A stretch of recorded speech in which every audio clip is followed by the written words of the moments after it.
What's crack-a-lackin'? Welcome in to My Mind is a Weapon Fantasy Football Show. Welcome in, everybody. I am your host, SleezBall. This is episode 38. This is going to be my Week 2 running back rankings, top 32 teams. I am going to show you my running backs as well on the bottom of the board that are not there from Week 1. If you guys want to check out my quarterback rankings for all teams, I just dropped that video before. All the support's appreciated. Make sure you smash that like. Make sure you smash that subscription. Turn the bell on. All the support has been absolutely insanely appreciated. Everybody listening on Spotify, Apple, all you guys, it's been amazing. The journey has been awesome so far. And let's dive into the rankings, guys. So here is the board, guys. You're going to see my ballers tier. These are my must-start running backs this week. Tier 1, Tier 2, Tier 3, Tier 4, Tier 5. I'm going to go through all 32 top-ranked running backs I have. Now, at the bottom, you're going to see CMC.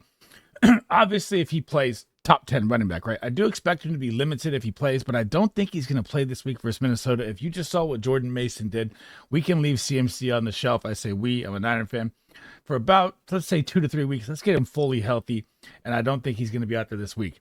Zamir White, terrible outing, gets Baltimore this week. I can't put him in my top 32. Only played 39% of the snaps. No go there. Javonte Williams. I hope all of you listened from the beginning of the season that this man is not going to do anything this year. I just hope you didn't start him, because all you have to do is hit that bell, turn that noti on, and you know that I've been telling everybody that Javonte Williams is not going to be good this year.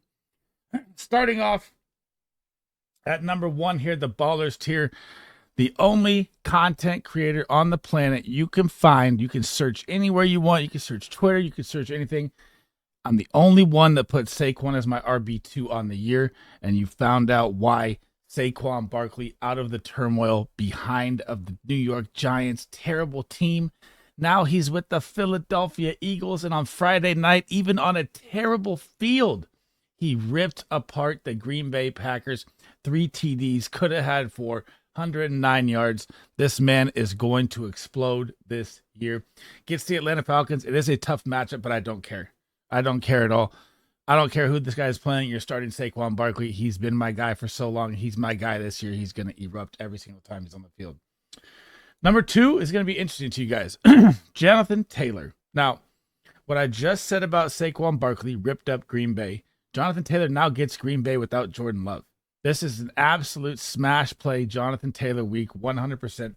He had a very tough matchup last week with a nasty Houston front. He did fall into the end zone to save his fantasy day, but man, he had a very rough outing. Green Bay is way easier, and with no Jordan Love, the volume is going to be through the roof. Jonathan Taylor should be a smash running back everywhere this week.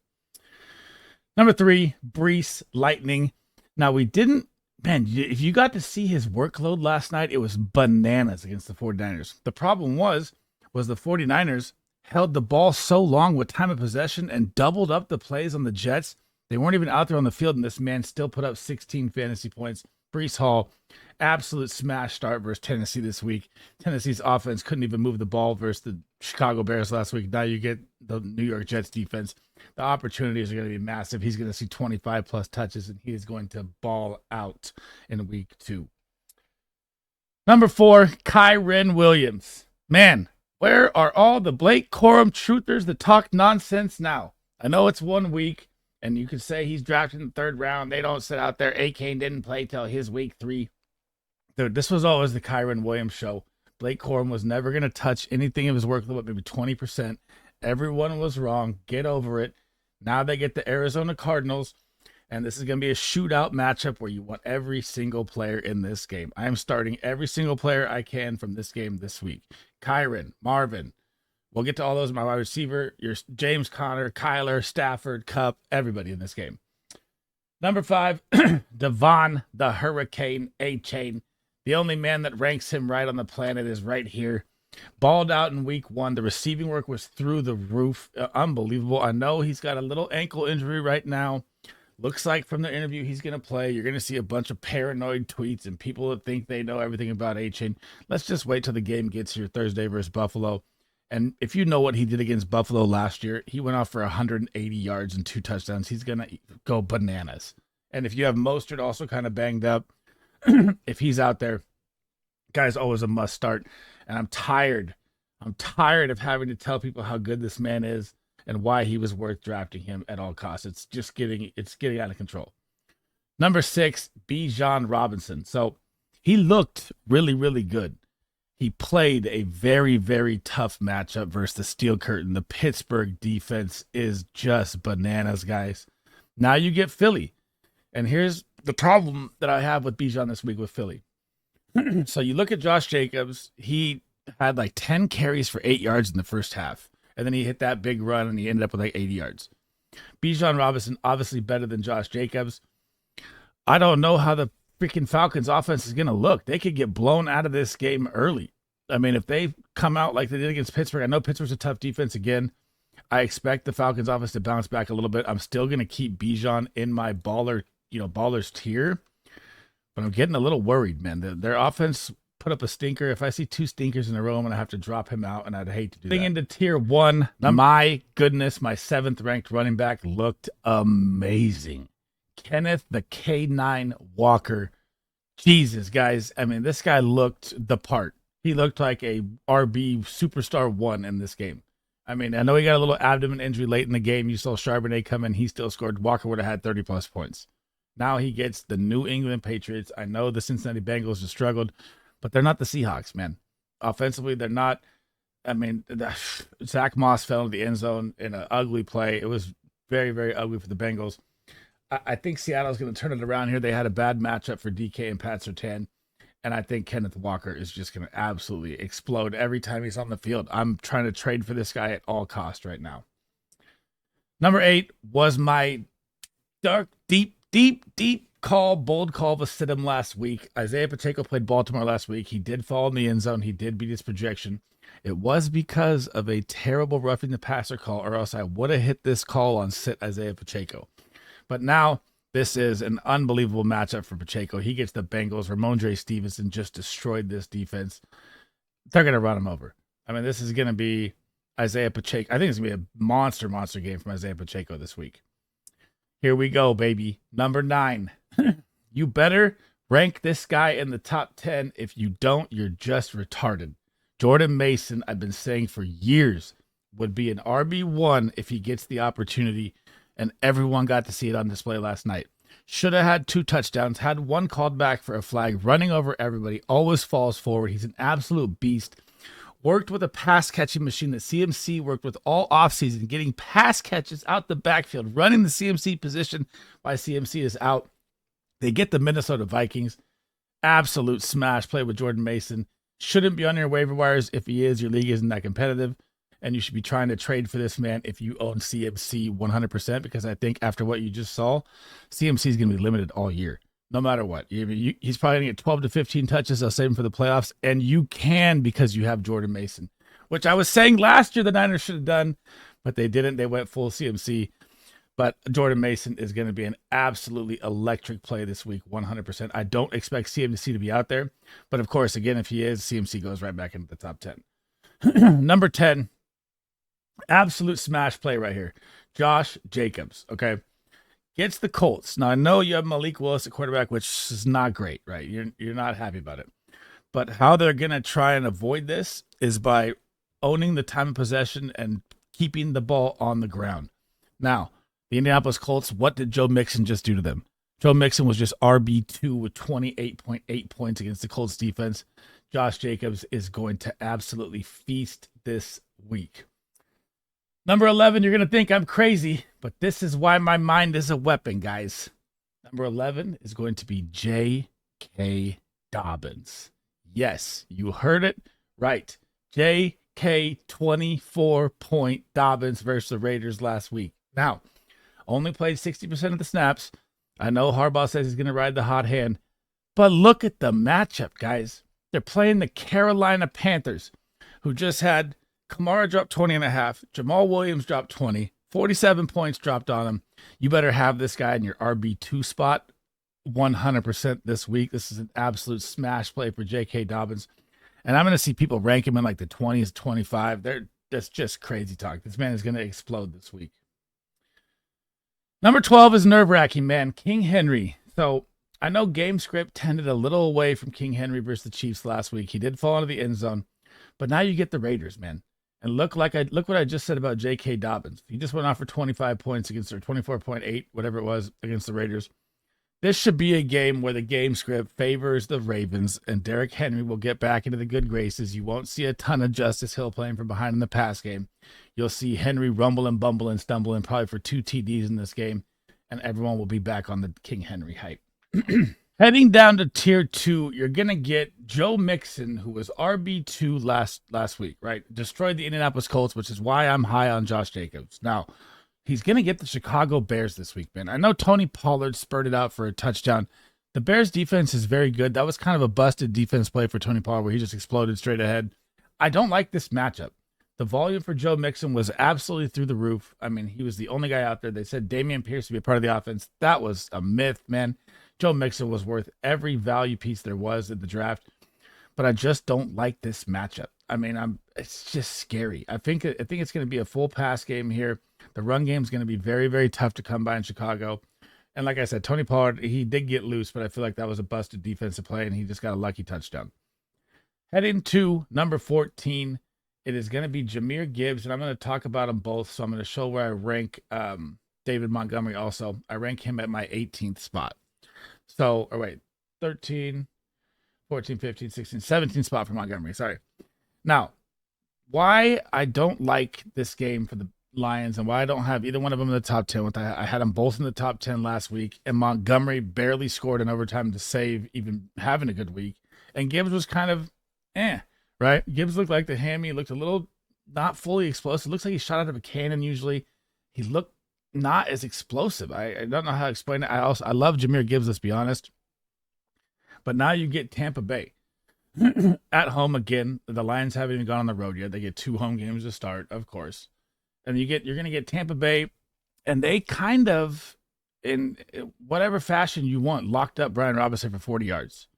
And it's interesting to look at because you can look at Austin Eckler's garbage time points, and he got 19 points. Yeah, okay, that's fine. Brian Robinson also had a receiving touchdown as well. But they stuffed the run. And I think Jahmyr Gibbs is going to have a better day receiving than either one of these running backs do rushing. And that's why I'm keeping them low this week, because I thought Brian Robinson was going to eat alive Tampa, and they just did not. Running back 15, the guy I told you to must start last week, Alvin Kamara. Didn't even play in the second half and still had 20 points, destroyed Carolina. Clint Kubiak's new offense looks amazing, running it just like the 49ers system. I am so high on Alvin Kamara. This is why I told you to draft this man higher than everyone this year. And you got no Kendre Miller on IR. Now you get Dallas, though. This is going to be a tough matchup. This is why I have Kamara down. He's still going to see a ton of passing work in this game. And he's probably going to play the full game this game. It's not going to be a blowout where he sits out. He could have 40 points, I think. Let's be honest. Jamal Williams got 20. Kamara could have got 40. Let's be real. And the matchup is tough. I mean, the Cowboys defense is a lot better than I thought. They destroyed Cleveland. I still think the Saints will hang around in this game a little bit, but it's going to be a tough sledding for Kamara, but I'm still starting him, but I'm kind of sketch on it. Number 16, Travis Etienne, and this one was weird, guys. Tank Bigsby, people are going to think it's like a split backfield. It wasn't. It was a 37% snap for Bigsby and I think 63 or whatever for Etienne. And Bigsby looked good with the carries he had. Etienne fell into the end zone. I am a little worried, though, about Bigsby getting that much work. And it's kind of a toughish matchup against Cleveland. I mean, Zeke still fell into the end zone against them as well. I'm probably going to have Etienne on my sit-em this week, but I am going to keep him at running back 17 ranked just because I feel like it's got to change. I don't think Tank Bigsby is going to see that much work again. And if he does, I'm going to be very worried about Etienne the rest of the way.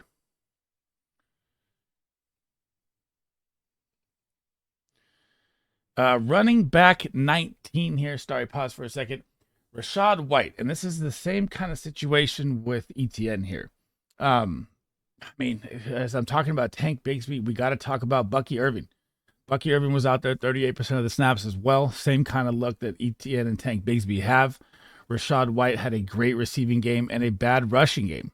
So it looks just like last year. You know, he had tons of volume, bad in the yards per carry, and great in the receiving game. Now you get the Detroit Lions front, which is going to be a brutal rushing game for him, but he'll probably still see the great receiving work, and he's so shifty in open space that I'm going to leave him at 18. You're still starting him, but it's going to be a sketch start, man.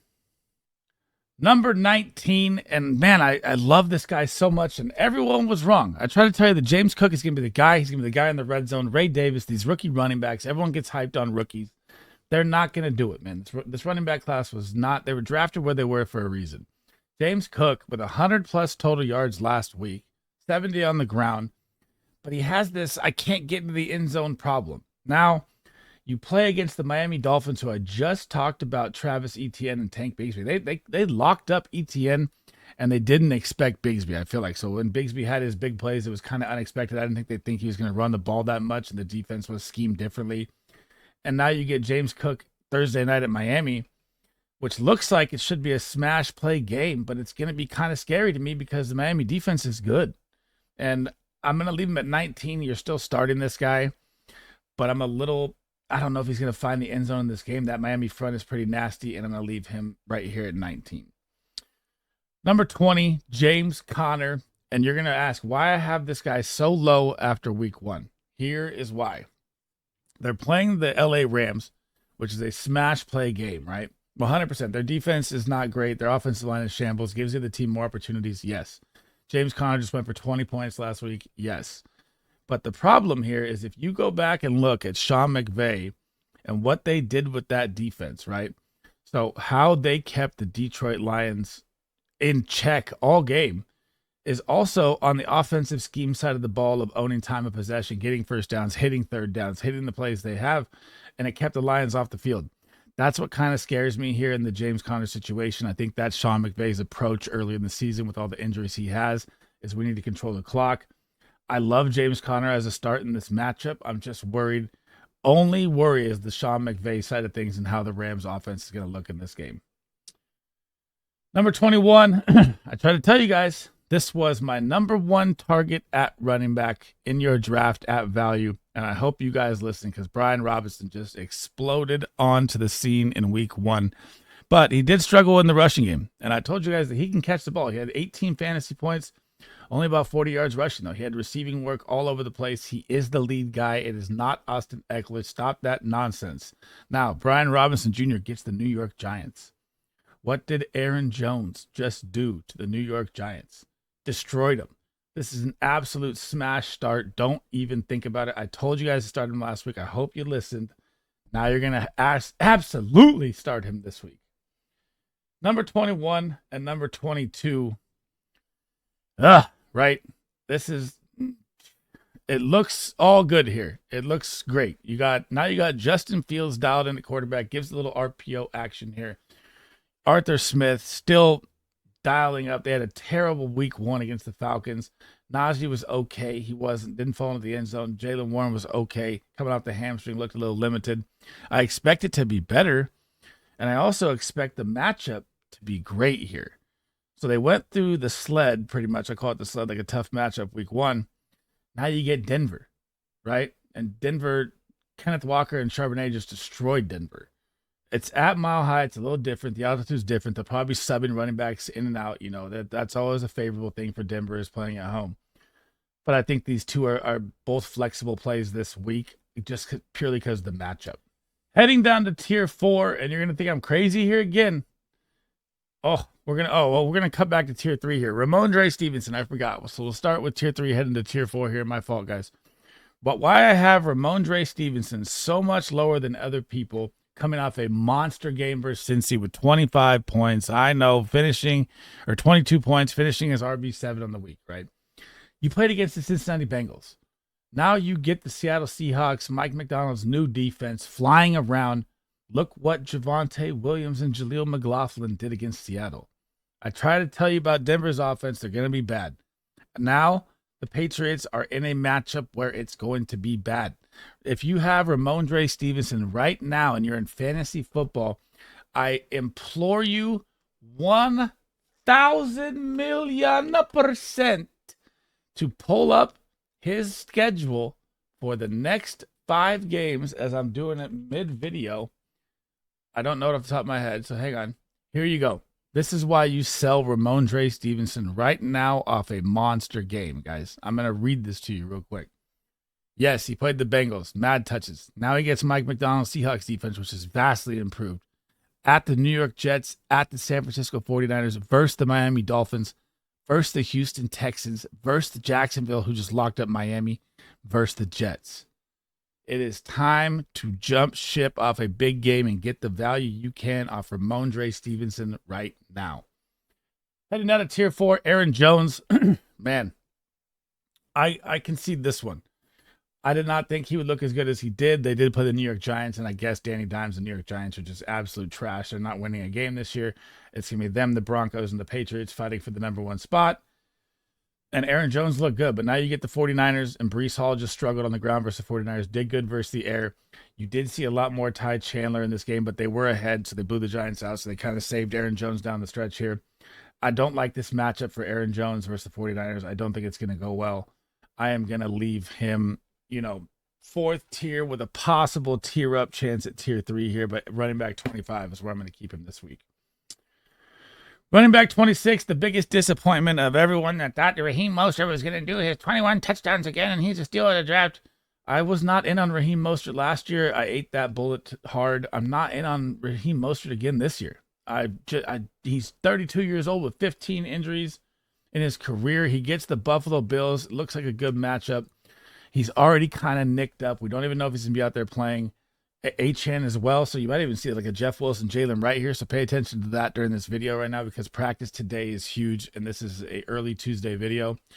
But I'm going to leave him at running back 26, and he better show me something here or he's going to start going down and down and down.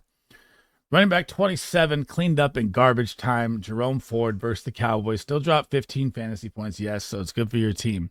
Now, you get the Jacksonville Jaguars, which, like I just said, Achane, Mostert, Jeff Wilson, all them were plugged up, and it was very impressive from the Jacksonville Jaguars defense.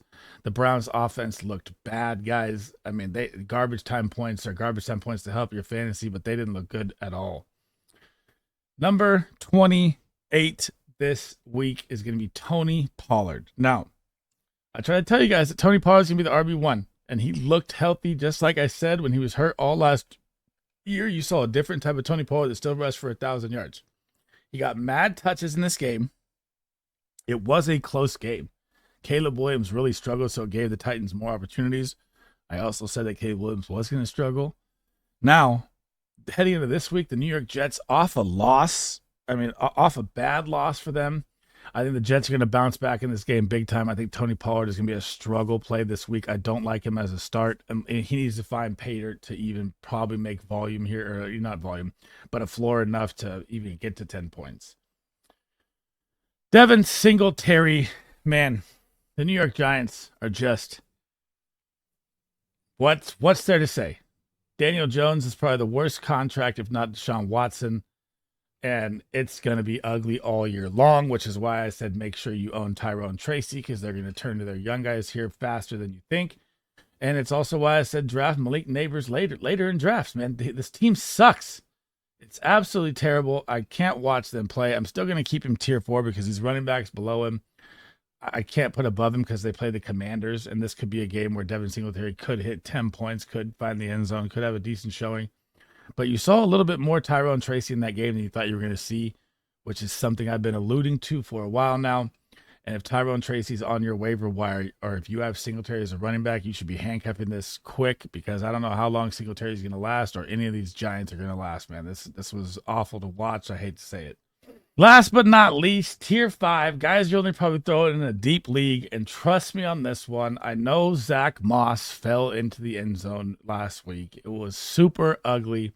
But the plus here of owning Zach Moss is right now is Chase Brown, like everyone thought. Everyone thought Chase Brown was going to be amazing. I did not buy into the Chase Brown hype. Obviously, I drafted a little bit from best ball, but he didn't look anything like the coach saying, if you own a fantasy football running back, he'd be my number 1 guy to own. Zach Moss was the running back here. Chase Brown was barely even out there. And you thought that the Bengals would be behind, the pass work would be there for Chase Brown. It was not there at all. And they play the Kansas City Chiefs. I'm not starting either one of these running backs. I don't even like starting Zach Moss in this game unless unless my roster is wide receiver heavy and I'm playing in a 14, 12-man league and I have to start a running back. That's the other way I'm starting this. 31, DeAndre Swift. Guys, what have I been saying since the beginning of the year for content for fantasy football? DeAndre Swift will be the most overrated running back that people dress up as an RB1 that's at RB2, and I would say he's an RB3. Yes, he got the work. He will never get a goal line touch. They're playing the Houston Texans, who just shit on Jonathan Taylor and one of the best offensive lines in football. DeAndre Swift is going to get crushed this week. I had him as a lock, sit him last week. Absolute gold hit on that. Do not start DeAndre Swift this week. Please listen to Sleaze. Number 32, Gus Edwards. This one's interesting, okay? I didn't know how to rank him out on this one because I love this matchup. And if Alvin Kamara and Jamal Williams can both get 20 points against the Panthers, the Chargers, with a better offense, the Saints are the 32nd ranked offensive line coming this season, the worst. The Chargers are like 12th. This is going to be a ground and pound Gus Edwards, J.K. Dobbins game. I just don't know where to rank him because I think Dobbins is going to see more work in this game after week 1. He looked amazing off the Achilles. I can't believe it. And I can't believe I have Dobbins ranked at 11, but I'm crazy enough to do it. And I believe it. And I think they're going to just destroy the Panthers on the ground in this game. And I'm going to leave it Gus Edwards at 32, but he's like a guy that I could see as like a top 18 running back this week. I'm just not bold enough to put them both up there. That I already took the bold call on JK, so I'm going to leave Gus at 32. That is it for episode 38, my week 2 running back rankings, top 32. Thanks for rocking with me today, guys. If you want to check out my QB video also earlier, you can. I just posted that. Make sure you smash that like. Make sure you smash that subscribe. Make sure you turn them bells on so you know when I'm live. I will be live before Thursday game. We're doing a show Friday. I don't know about Saturday yet. That's not in the books yet. But Sunday, I'll be live before the game, 2 hours, helping with start 'em, sit 'em as well. And that's it for me today, guys. I'll catch you in the next episode. I am going to try and get my wide receiver, tight end, and defense video all out today so you guys have all my rankings before tomorrow. And then tomorrow, I'm going to try and get all my start-em, sit-ems out. So all the content is out before Thursday. Trying to help you guys the best I can. And that is it for me, guys. SleezBall out.